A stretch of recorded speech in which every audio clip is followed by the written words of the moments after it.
Igbo mma mmanụ ka ọ maka meela anyị ndụ nwoke ndụ nwanyị ndụ mmiri ndụ azụ anyị na-asị mmiri atakwana ka azụ ghara ịnwụ.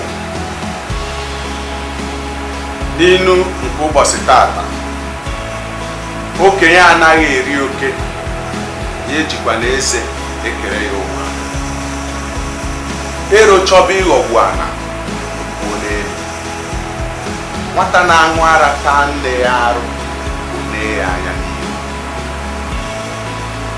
Onye nyere agadi nwaanyị mmanya gbara ụka chọrọ ịma eze ya.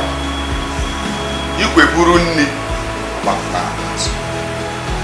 Anyị na-ekele onye ukwu na-ekele onye nta wee na-asị ka anyị chetakwara unu na ezi ataghị ego, maka na ọ bụrụ na ị kpọọ ọba gị mkpọkọrọ agbata obi ewere ya.